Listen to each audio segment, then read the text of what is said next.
Hello everyone, welcome to engineers point. आज हम पढ़ेंगे most important topic Bernoulli theorem. क्या पढ़ेंगे आज? अभी हम बर्नौली थ्योरम पिछले क्लास में हम बहुत ही डिटेल में कवर किए थे। कंटिन्यूटी इक्वेशन है ना, डिटेल क्या है वही मेन है, जिसमें कुछ बेसिक कंसेप्ट भी बताए थे। ध्यान दीजिएगा, बर्नौली समीकरण पढ़ने से पहले हमको कुछ एनर्जी पढ़ना पड़ेगा, क्योंकि बर्नौली में एनर्जी का ही कमाल होता है, एनर्जी को ही जोड़ते हैं। ठीक है, देखिएगा, सबसे पहले लिखेंगे हाइड्रोलिक एनर्जीज। ठीक है, यानी द्रवीय ऊर्जाएं।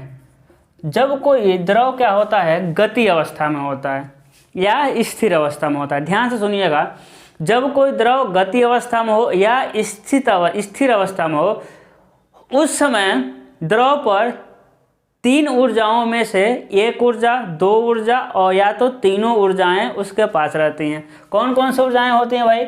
एक होता है काइनेटिक एनर्जी, दूसरा होता है प्रेशर एनर्जी, तीसरा होता है आपका स्टैटिक एनर्जी। हम क्या कर रहे हैं अभी नहीं दिखाई दे रहा ऊपर, अभी हम डिटेल में लिखेंगे, कोई बात नहीं। जब कोई द्रव स्थिर अवस्था में होता है या गति अवस्था में होता है, in kinetic energy, potential energy, kinetic energy, pressure energy और स्टैटिक एनर्जी में से एक, दो या तीनों ऊर्जाएं उसके पास होती हैं। सबसे पहले हम क्या पढ़ेंगे? Kinetic energy. शॉर्टकट लिख रहे हैं, क्या है? Kinetic energy. हम जानते हैं काइनेटिक एनर्जी क्या होता है। सबसे पहले समझते हैं काइनेटिक एनर्जी का डिफाइन कैसे करेंगे। जब कोई द्रव अपने गति के कारण जो ऊर्जा अपने पास रखती है उसे कहते हैं गतिज ऊर्जा। क्या होता है गतिज ऊर्जा? 1/2 mv², है ना। तो देखिए, वेट इजकल टू क्या होता है? mg होता है। तो m इजकल टू क्या होता है? वेट अपान में g। यदि हम रखें काइनेटिक एनर्जी की जगह 1/2 wg_v², यदि w का मान हम 1 ले लें, 1 न्यूटन, यदि वेट का मान ले लें हम 1 न्यूटन, तो क्या हो जाएगा? v² अपान में 2g। कितनी आसानी से निकलेगा। काइनेटिक एनर्जी का मान क्या होता है? v² अपान में 2g। देखिएगा, यदि हम काइनेटिक एनर्जी का क्या देखें, यूनिट। यदि हम काइनेटिक एनर्जी का यूनिट देखें ना, तो क्या मिलेगा? देखिए, v² है, यानी मीटर² अपान में सेकेंड², है ना। मीटर पर सेकेंड वेलोसिटी का यूनिट होता है, a² कर दिए, अपान में g का यूनिट क्या होता है? मीटर पर सेकेंड स्क्वायर से कटा, s से a कटा, यूनिट क्या मिल जाएगा आपको? मीटर। देखिएगा, काइनेटिक एनर्जी यहाँ लिखा है, लेकिन यूनिट क्या मिल रहा है एनर्जी का? मीटर। ये कैसे हुआ भाई? देखेंगे आप, जब बीमा देखेंगे तो एनर्जी और ऊर्जा एनर्जी का बीमा सेम होता है ना। तो इसका यूनिट मिलना चाहिए न्यूटन इंटू मीटर, है ना। काइनेटिक एनर्जी का भी क्या मिलना चाहिए? Newton into metre. लेकिन मीटर मिला कैसे? क्योंकि हम वेट को कितना ले लिए हैं? 1 न्यूटन, है ना। जो वेट है उसको कितना ले लिए हम? 1 न्यूटन ले लिए हैं, इसीलिए यहाँ से न्यूटन क्या हो गया? गायब हो गया। ठीक है ना, इसीलिए गायब हो गया। यूनिट क्या मिलता है? सिर्फ मीटर मिलता है। इसीलिए काइनेटिक एनर्जी मीटर मिलने के कारण काइनेटिक एनर्जी का एक और नाम होता है काइनेटिक हेड। क्या कहते हैं हम लोग इसे? काइनेटिक हेड कह लें, हम काइनेटिक एनर्जी कह लें या फिर काइनेटिक हेड कह लें, बात एक ही हुआ। ठीक है, दूसरा होता है आपका स्टैटिक हेड। दूसरा क्या होता है आपका? Static head. इसे डाटम हेड भी कहते हैं, डाटम हेड। ठीक है, जब कोई द्रव अपनी स्थिति के कारण, किसके कारण मेरे लाल? स्थिति के कारण, है ना, क्या होता है भाई? स्टैटिक हेड होता है। हाँ, स्टैटिक एनर्जी। ठीक है, देखिए गिर गया, किस में गिर गया ये? वेट मिनट, है ना। क्या होता है भाई? Static energy. ठीक है, एनर्जी हेड तो हम बाद में डिफाइन करेंगे, एनर्जी ना। देखिए, पहले एनर्जी पढ़ना हमको। तो स्टैटिक एनर्जी, इन्हें स्थैतिक ऊर्जा। जब कोई द्रव अपनी स्थिति के कारण जो ऊर्जा अपने पास रखते हैं उसे कहते हैं स्थैतिक ऊर्जा। स्थैतिक ऊर्जा को हमेशा डाटम लाइन से मेजर करते हैं। किस लाइन से? हमेशा डेटम लाइन से मेजर करते हैं। हम मेजर सारी चीज़ें करेंगे, बिल्कुल परेशान नहीं होना, है ना। उसे कहते हैं डेटम लाइन। देखिए, स्थैतिक ऊर्जा, अब लोग स्थितिज ऊर्जा का, है ना, स्टैटिक एनर्जी हम लिख रहे हैं। अब लोग स्थितिज ऊर्जा का फार्मूला पढ़े होंगे, mgh। h की जगह हम डिस्टेंस को किससे मेजर कर रहे हैं? z से। किससे डिनोट कर रहे हैं हम? z से। ये नहीं पढ़े होंगे, जब किसी वस्तु को h ऊंचाई तक ऊपर लेके जाते हैं तो उसके पास स्टैटिक ऊर्जा कितनी होती है, स्थितिज ऊर्जा आप लोग पढ़े होंगे mgh होती है। यहाँ स्टैटिक एनर्जी क्या होगा भाई, कितने ऊंचा पर द्रव है, h ऊंचाई पे, सॉरी z ऊंचाई पे कितना है, h की जगह हम इसको ट्रांसफर कर देंगे किसमें, z में। अब बताइए mg को हम कितना मान के चलेंगे मेरे लाल, mg को 1 न्यूटन मान कर चलेंगे तो स्टैटिक एनर्जी क्या हो जाएगी आपकी z, स्टैटिक एनर्जी क्या हो जाएगी आपकी z मीटर, है ना, क्या हो जाएगी आपकी z मीटर, है ना। देखिए z है, मीटर नहीं लिखेंगे, मीटर लिक्विड हेड लिखते हैं, वो अलग चीज़ है, छोड़ दीजिए उसको, z है। अब बताइए z तो एक डिस्टेंस है, इसका भी यूनिट किस में आएगा, मीटर में आएगा, इसीलिए स्टैटिक एनर्जी को हम एक और नाम जानते हैं स्टैटिक हेड से, स्टैटिक हेड कह लीजिए या फिर इसे डेटम हेड कह लीजिए, या फिर इसे डेटम हेड, है कि नहीं, क्या कह लेना आपको, इसे है क्या कह लेना मेरे लाल, डेटम हेड कह लेना, ठीक है ना, ठीक है भाई। चलिए अगला क्या हम पढ़ेंगे, प्रेशर है एनर्जी, ठीक है, क्या पढ़ने वाले हैं, द्रवीय ऊर्जाओं में तीसरा हम पढ़ेंगे प्रेशर एनर्जी। चलिए तीसरा हम पढ़ेंगे प्रेशर एनर्जी।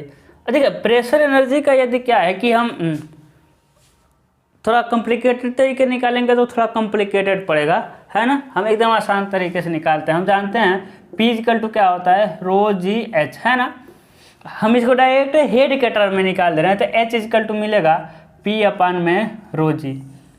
H को ही क्या कहते हैं, यहाँ कहते हैं हम लोग प्रेशर हेड, इसी को क्या कहते हैं हम लोग, प्रेशर हेड कहते हैं, इसी को क्या कहते हैं, प्रेशर हेड।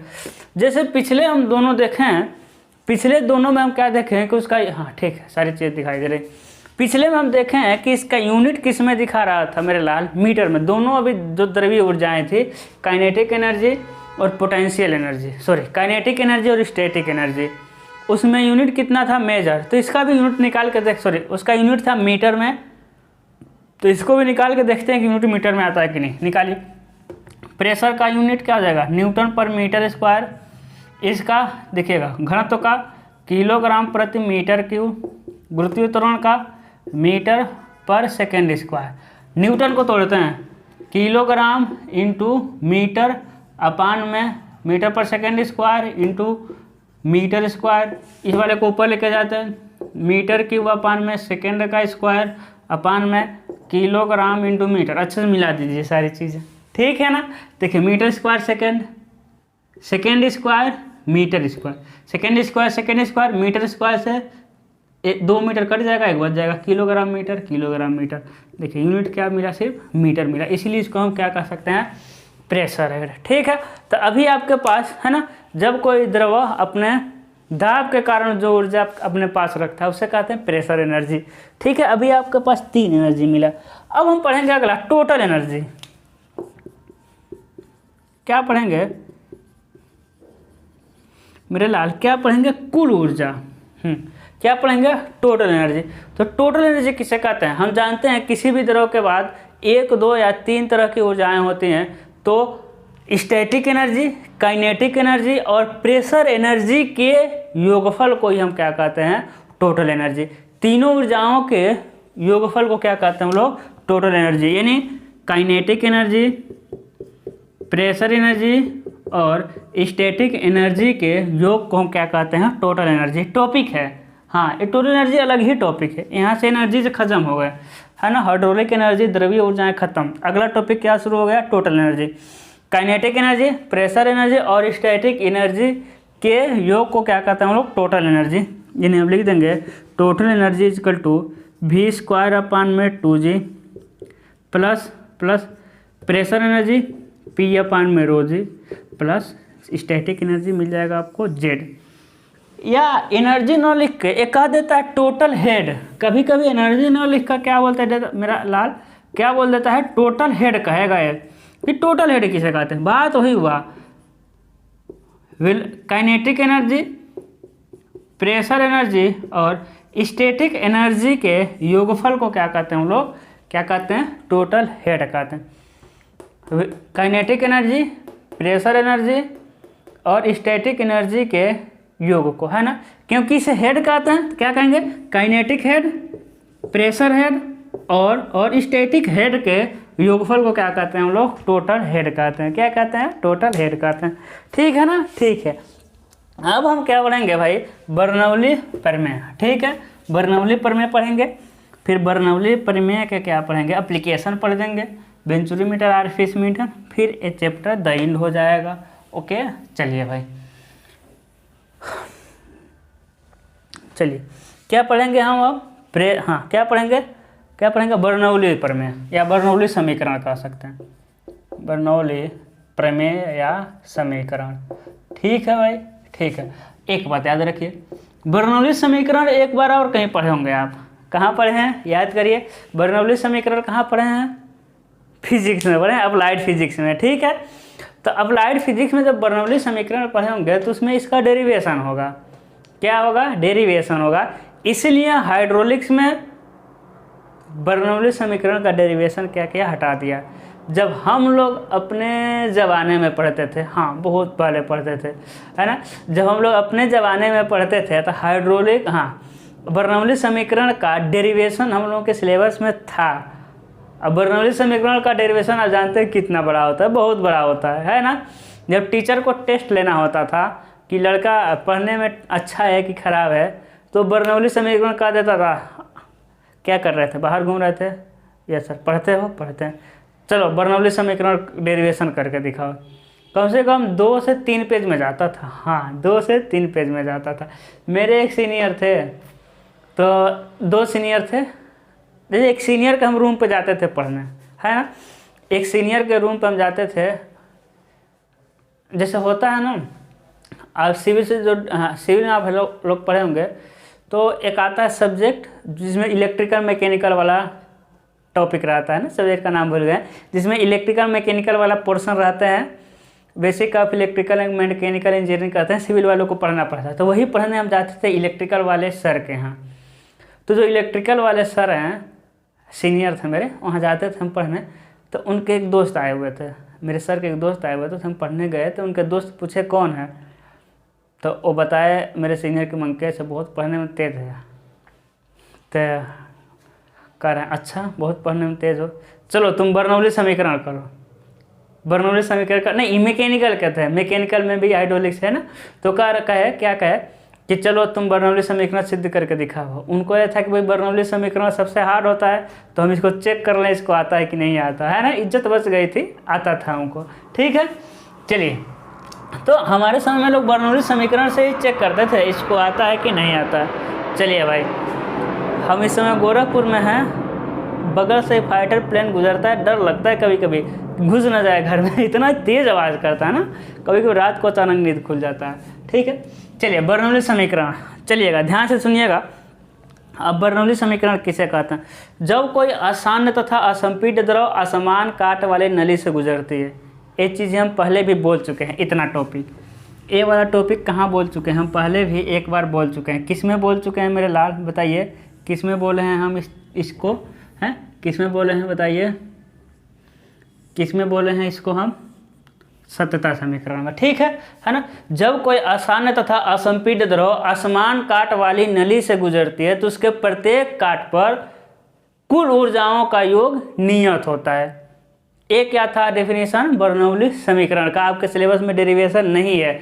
माना कोई असमान काट वाली नली जिसका क्रॉस सेक्शन 1 1 2 2 माने है, क्रॉस सेक्शन 1 1 पर दाब P1, वेलोसिटी V1 तथा काट 1 1 1 का क्रॉस सेक्शनल एरिया A1, काट 2 2 का प्रेशर P2, काट 2 2 का वेलोसिटी V2 तथा एरिया A2 है। माना इसमें कोई द्रव बह रहा है जिसका घनत्व रो है ना, तथा इसके डाटम लाइन से 1 1 की ऊंचाई 1 1 की ऊंचाई Z1 तथा 2 2 की ऊंचाई क्या है भाई? Z2 है। तो बर्नौली समीकरण के अनुसार क्या लिखेंगे भाई? काट 1 1 पर कुल ऊर्जा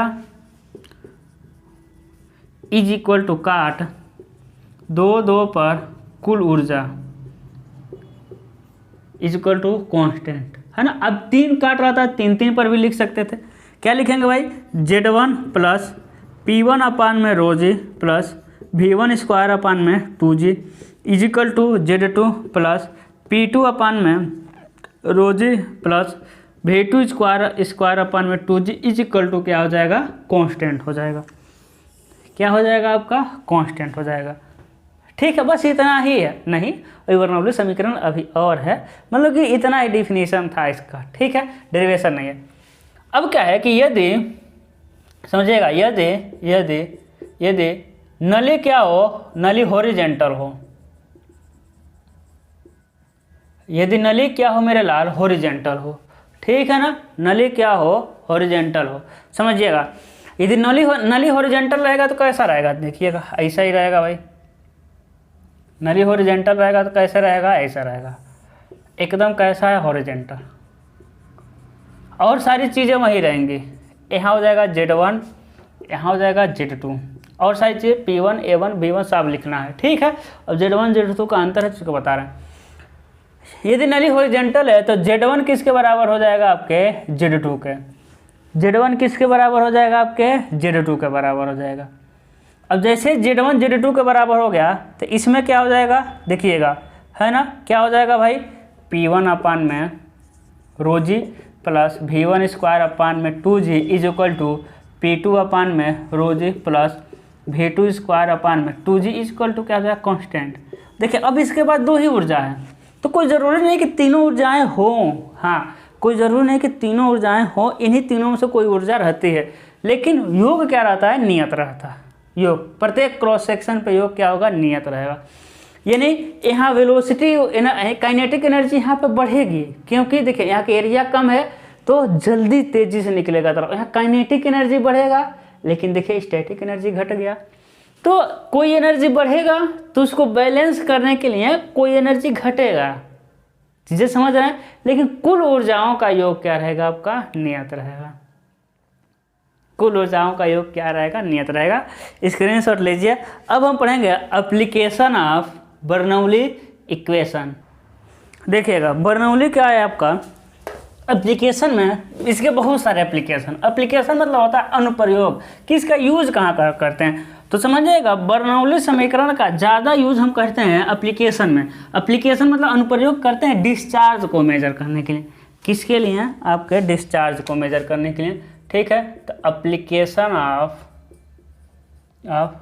बर्नौली इक्वेशन, ठीक है, बी लिख रहे हैं क्योंकि बर्नौली का स्पेलिंग हमको नहीं आता। देखिए, बर्नौली इक्वेशन का यूज बहुत जगह के आता है। छोटे छोटे इंस्ट्रूमेंट जैसे venturi meter, orifice meter, Prandtl tube, flow nozzle, यहाँ क्या किसका यूज करते हैं, आपका पिटाट ट्यूब में भी। यहाँ कहाँ किसका यूज करते हैं, सारे हम यूज करेंगे बर्नौली इक्वेशन का। फ्लो नोजल, प्रांडटल ट्यूब, पिटाट ट्यूब नहीं पढ़ना है आपको, बस दो ही पढ़ना है। कौन कौन सा भाई, वेंचुरी मीटर और ऑरिफिस मीटर। अब समझिएगा, आपके बुक में ना सिलेबस मतलब कि ए वाला चैप्टर यहीं तक खत्म है।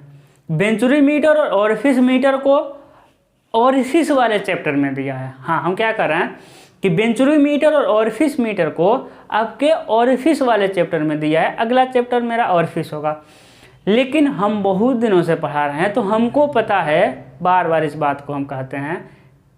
हमें नहीं कहते हैं कि हम बहुत दिन से पढ़ा रहे हैं, बहुत माहिर हैं, नहीं। हम ये कहना चाहते हैं कि हम बहुत दिनों से पढ़ा रहे हैं तो हमको पता है किस टॉपिक को किस जगह पढ़ेंगे तो ज़्यादा समझ आएगा। यदि हम अगला हम पढ़ेंगे वेंचुरी मीटर, है ना, देखिएगा वेंचुरी मीटर हमें कह रहा है, यदि वेंचुरी मीटर को हम ऑरिफिस वाले चैप्टर में पढ़ाते तो फिर हमको कहना पड़ता कि बता याद करिए उस चैप्टर में पढ़ाए थे बर्नौली थ्योरम, उसको हम लिख रहे हैं। तो हो सकता है कोई लड़का मतलब कि भूल जाए, हो सकता है कुछ गधे होते हैं भूल जाए। अरे आप ब्रिलियंट हैं, घबराइए मत, हो सकता है भूल जाए। हम एक एग्जाम्पल दे रहे हैं कि हो सकता है लड़का भाई भूल जाए, क्योंकि हो सकता है बर्नौली पर में पढ़ रहा हो तो उसका माइंड कहीं और ही घूम रहा हो, किसी और के साथ गार्डन में। तो हमको पता है कि वेंचुरी मीटर को बर्नौली और सतता समीकरण वाले के साथ पढ़ाएंगे तो ज़्यादा समझ आता है, इसलिए हमको यहाँ पढ़ाना पड़ रहा है। ठीक है, बाकी हम कहीं पढ़ाते तो समझ आता है। अब देखिएगा, वेंचुरी मीटर का यूज कहाँ करते हैं भाई, डिस्चार्ज को मेजर करने के लिए, है ना। किसके लिए, डिस्चार्ज को मेजर करने के लिए। आपके एग्जाम में डिस्चार्ज डायरेक्ट न लिखकर आता है, रेट ऑफ फ्लो को मेजर करने के लिए वेंचुरीमीटर का यूज करते हैं। मतलब क्या हो गया कि कोई पाइप है ना, देखिए वेंचुरीमीटर आप हर जगह देखे होंगे, जहाँ भी पाइप है ना, पानी जा रहा है, डीजल जा रहा है, पेट्रोल जा रहा है, वहाँ वेंचुरीमीटर लगा रहता है। लेकिन आप केयर नहीं कर पाए होंगे कि यही वेंचुरीमीटर है। हाँ, आप डाल कर देखिएगा गूगल पर वेंचुरीमीटर, तो दिखाएगा, तो फिर आप देखेंगे रेलवे स्टेशन वगैरह, आप कहेंगे वो यही वेंचुरीमीटर है। देखिए कोई पाइप है ना, बहुत लंबा पाइप है, तो वेंचुरीमीटर एक होता है छोटा सा, इतना बड़ा, हाँ इतना बड़ा आता है। और क्या करते हैं, इसी में पाइप के बीच में देखिएगा, जो हम डार्क बनाएंगे, इसी पाइप के बीच में इसको फिट कर देते हैं। अब ये वेंचुरीमीटर है, अब कैसा रहेगा अभी हम बनाएंगे ये डार्क वाला, इसी पाइप के बीच में ये लगा ही रहता है। ऐसा नहीं कि निकाल के घर लेके चलेंगे, नहीं, ये लगा ही रहता है। अब जब भी ज़रूरत पड़ेगी तो इस पाइप में से कितना पानी जा रहा है उसको हम मेज़र कर लेते हैं, डिस्चार्ज को हम मेज़र कर लेते हैं, बस यही होता है। अब इस वाले को हम बनाएंगे अच्छे से, यही वेंचुरीमीटर, इसको हम बनाएंगे, ठीक है। देखिएगा वेंचुरीमीटर भाई, ये है पाइप का डाया, देखिएगा ये क्या हो जाएगा आपका पाइप का डाया। यहाँ से जाएंगे ऐसा,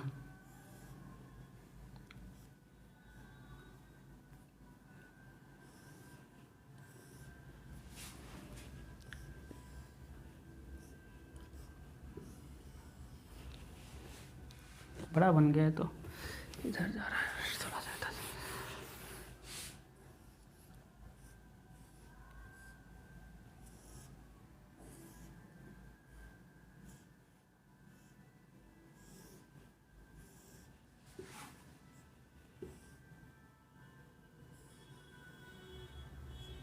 ठीक है ना। अब ध्यान दीजिएगा, ये जो रहता है ना, पाइप के व्यास के बराबर रहता है। मेरे लाल पाइप के व्यास के बराबर रहेगा तभी तो ये क्या होगा, पाइप के व्यास के बराबर रहेगा तभी तो पाइप में जुड़ेगा। ठीक है भाई, इसे कहते हैं अभिसारी भाग। क्या कहते हैं मेरे लाल, अभिसारी भाग।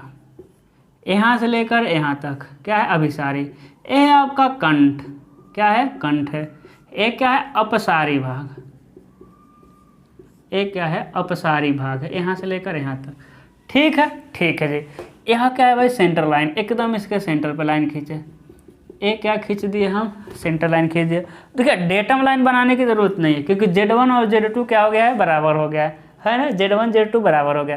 यहाँ एक हम लगाएंगे क्या, पीजोमीटर, जिसमें कुछ ऊंचाई तक लिक्विड भरा जाएगा।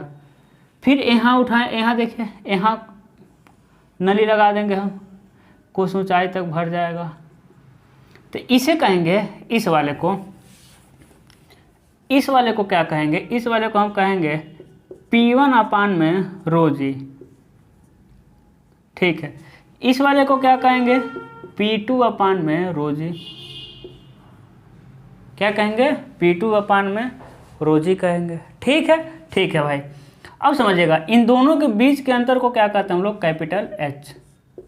इन दोनों के बीच के अंतर को क्या कहते हैं, कैपिटल H कहते हैं। ठीक है, इसका जो डाया है उसे कहेंगे हम D1। इसका डाया है D1। कंठ, एक कंठ है, कंठ का डाया कितना होना चाहिए, कम से कम D1/3 होना चाहिए, जिसे हम D2 कह रहे हैं। D2 का मान D1/3 से अधिक चाहिए, D1/3 से अधिक चाहिए। तो हम जानते हैं क्या जानते हैं कि बर्नौली समीकरण के अनुसार Z1, क्योंकि यहाँ की ऊर्जाएँ सेम होंगी। ठीक है, Z1 + V1² 2g equal to अभी थोड़ी जाएगा, plus P1/ρg equal Z2 + V2² 2g plus P2/ρg। चूँकि Z1 और Z2 किसके हैं, एक दूसरे के बराबर हैं, क्योंकि हॉरिजेंटल है। हॉरिजेंटल में Z1 Z2 एक दूसरे के बराबर हैं, तो हम यहाँ क्या लिख देंगे, V1² 2g plus P1/ρg equal to V2² 2g plus P2/ρg। यहाँ पर Z1 और Z2 एक दूसरे के बराबर हैं, कैंसिल हो गए।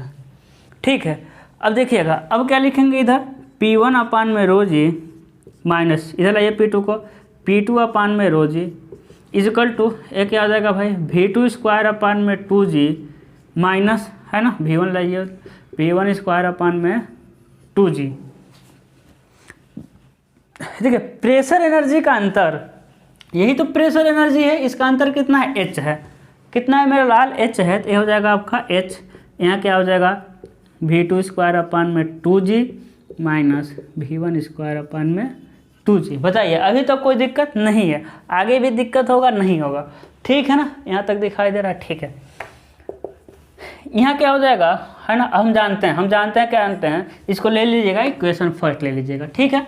हम जानते हैं Q इक्वल टू ए भी होता है भाई, ए भी होता है कहाँ से, सतता समीकरण से, है ना। देखिए दोनों का यूज हो गया ना मेरे लाल, सतता समीकरण। इसी को अगले चैप्टर में पढ़ाते तो फिर दिक्कत होगा, इसी चैप्टर में पढ़ा रहे हैं कोई दिक्कत नहीं। कहाँ से भाई, सतता समीकरण से। देखिएगा तो V1 और V2 निकालना है, तो V1 इक्वल टू क्या आ जाएगा, Q अपान में A1, क्योंकि अलग अलग वेलोसिटी है। इसी प्रकार V2 इक्वल टू क्या आ जाएगा, Q अपान में A2। डिस्चार्ज तो सेम ही होगा, कंटिन्यूटी इक्वेशन से डिस्चार्ज सेम होने वाला है। यहाँ से जितना द्रव जितने समय में निकलेगा उतना ही द्रव यहाँ से निकलेगा, बस यही है, यहाँ तेजी से निकलेगा, यहाँ स्लो निकलेगा, है ना।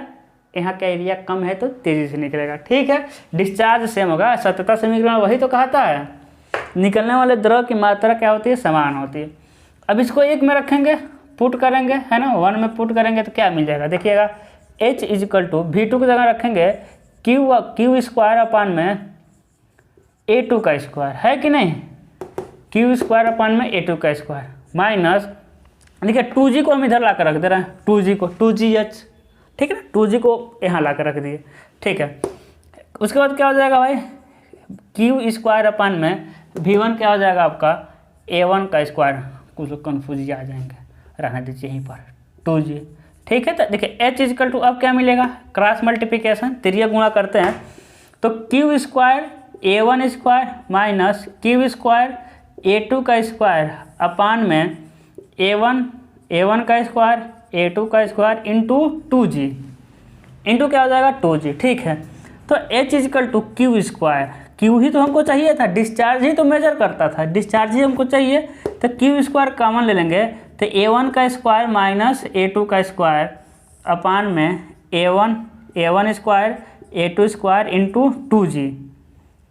यानी हम लिख सकते हैं कि Q² इक्वल टू क्या लिख सकते हैं, Q² क्या लिख सकते हैं, A1 square A2 square into 2GH, है कि नहीं, A1 square A2 square into 2GH अपान में A1 का स्क्वायर माइनस A2 का स्क्वायर। कोई दिक्कत नहीं, यहाँ से Q क्या आ जाएगा, Q देखिएगा ये आ जाएगा A1 A2, क्या आ जाएगा आपका A1 A2, ये हो जाएगा आपका क्या √2GH अपान में क्या हो जाएगा, ये हो जाएगा √A1 का स्क्वायर माइनस A2 का स्क्वायर।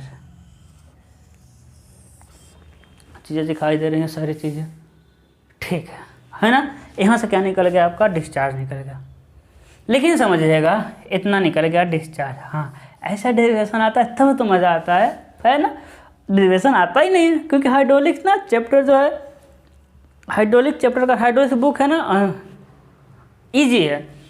हम लोग क्या, जब ईयरली पेपर होता था, एक साल में एक ही पेपर होता था, अब तो सेमेस्टर वाइज हो गया है। जब ईयरली पेपर होता था तो समझिए कि 75% न्यूमेरिकल नहीं, 75% थियरी, 25% न्यूमेरिकल आते थे, बताए थे। लेकिन अब है ना, अब क्या आता है कि बस थियरी आता है, अब न्यूमेरिकल आता ही नहीं है ना। देखते हैं, हम न्यूमेरिकल पर ज़्यादा फोकस भी नहीं करते, बातें हम बता चुके हैं। चलिए ठीक है, यहाँ से क्या हो जाएगा भाई कि हम देखिए A1 A2 क्या हो जाएगा, कांस्टेंट हो जाएगा। कैसे कांस्टेंट हो जाएगा, कई बार बेंचुरीमीटर जब एक जगह फिट कर देते हैं तो एक कभी चेंज होने वाला है क्या, डाया नहीं, डाया है ना, कभी नहीं चेंज होने वाला। थोड़ा सा कट गया था, है ना, तो डिस्टर्ब हो गया था, पता नहीं, हम पढ़ाते हुए पढ़ा दिए थे पूरा, तो देख रहे हैं तो वीडियो ऑफ है, दोबारा बनाना पड़ रहा है। क्या कर रहे हैं, A1 A2 क्या है, कांस्टेंट है, ठीक है, कभी नहीं चेंज होने वाला। जी गुरुत्वीय त्वरण का कभी चेंज होगा नहीं भाई, गुरुत्वीय त्वरण भी क्या है, कांस्टेंट है।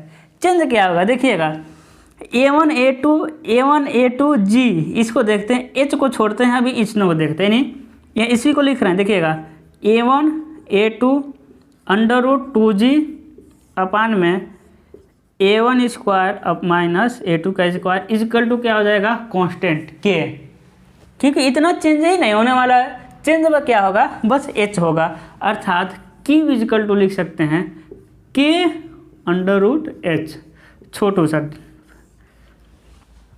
यानी H सिर्फ प्रेशर ही बदलेगा यहाँ पे, ठीक है। उसी के अनुसार बस हम H को मेजर करेंगे, हमको निकालना होगा किसी पाइप में डिस्चार्ज कितनी है, तो हम किसको बस मेजर करेंगे। अभी देखिए दोबारा ऑन किया ना, सेटिंग करना भूल गए यार, ठीक है हो गया है ना। देखोगे ऐसा ऐसा ऐसा कर रहा होगा है ना, ब्लर थोड़ा थोड़ा। तो क्या है, सिर्फ क्या चेंज होगा आपका, H चेंज होगा। यानी किसी पाइप में जब इसको फिट कर देंगे आप, तो फिर कुछ करने की ज़रूरत नहीं है। आप आएंगे, 2 पीजोमीटर नली लगी रहेगी, नली का बस हाइट डिफरेंस को मेजर करेंगे। एक के पहले से आपको पता रहेगा वेंचुरी मीटर के लिए, के पहले से पता रहेगा, बस √H रखेंगे, के से गुणा कर देंगे, निकल जाएगा डिस्चार्ज कितना हो रहा है। आसान है, बहुत आसान है। अब इसका हम दूसरा पढ़ेंगे एप्लीकेशन, क्या, ओरिफिस मीटर, ठीक है भाई। क्या पढ़ेंगे, ओरिफिस मीटर।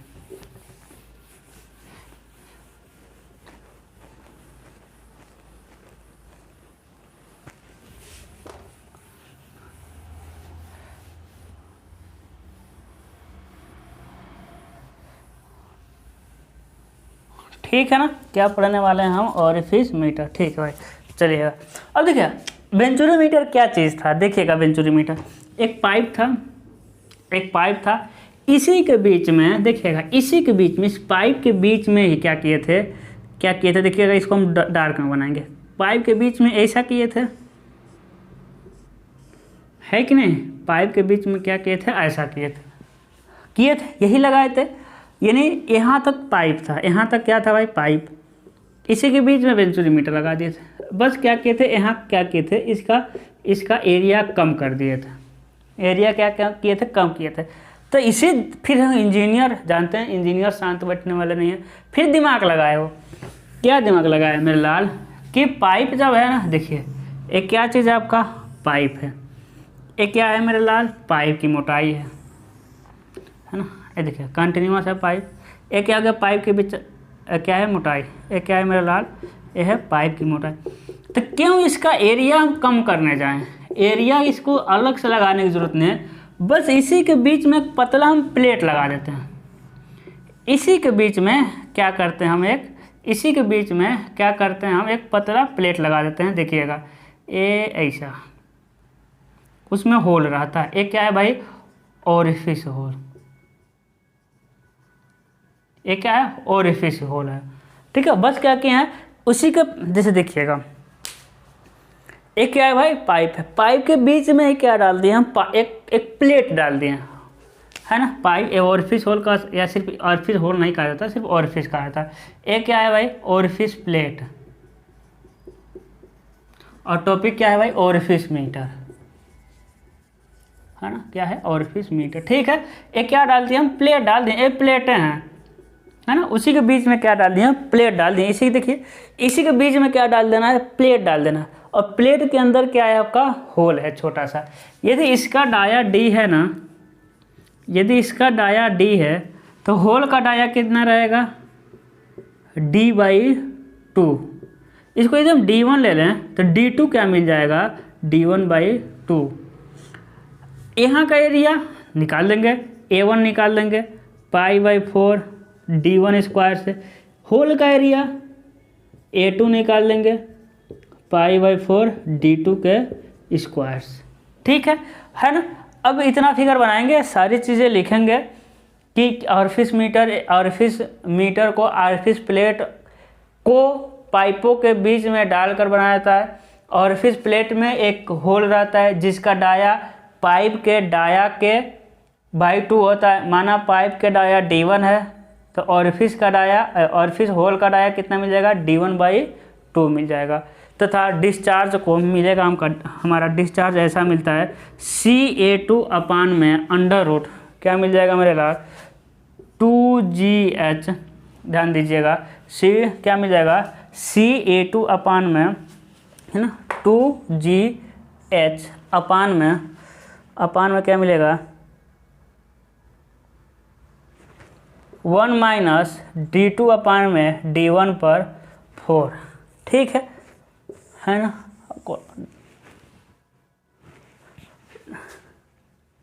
ठीक है ना, थोड़ा सा कंफ्यूज इसलिए हैं, बार बार इसलिए रुक रहे हैं हम। 4 ही, हाँ 4 ही होगा। ठीक है 4 है। ठीक है, कहीं स्क्वायर ना हो। हाँ, एक क्या लिखेंगे, डायरेक्ट हम फार्मूला लिख देंगे और फिर मीटर हो जाएगा आपका। ठीक है, यहाँ से डिस्चार्ज का फार्मूला निकाल लेंगे। A2 आपको पता है, यहाँ से निकाले हुए हैं 2GH। हाँ देखिए H कहाँ से निकालेंगे। ठीक है, D1 D2 भी आपको पता ही है ना, बड़ा D लिखिए छोटा D लिखिए कोई फर्क नहीं है। अब देखिए H को कैसे निकालेंगे, देखिए इसके दोनों के एक इस साइड में और एक इस साइड में क्या लगाते हैं भाई, पीजो में यू ट्यूब नली लगाते हैं। क्या लगाते हैं, यू ट्यूब नली लगाते हैं। ये देखिए ये क्या है आपका यू ट्यूब नली है, इसमें क्या है पारा भरा हुआ है, ये पानी आएगा नीचे तक, यहाँ पारा है और पारा यहाँ तक है। ये इन दोनों के अंतर क्या है आपका H है, इन दोनों का अंतर क्या हो जाएगा आपका H हो जाएगा। स्मॉल h लिए हैं इसमें, ये हो जाएगा आपका स्मॉल h, दोनों का अंतर। ठीक है, तो इसमें बस फार्मूला याद करना, इसका डेरिवेशन नहीं है ना, इसका बस क्या याद करना है आपको फार्मूला। तो यहाँ खत्म होता है क्या ऑरिफिस मीटर। अब हम एक नया चैप्टर स्टार्ट करेंगे ऑरिफिस। ठीक है, वो चैप्टर इजी है ना, वो चैप्टर हम एक लेक्चर में सोच रहे हैं कि उसको निपटा दें। मिलते हैं अगले लेक्चर में, गुड लक।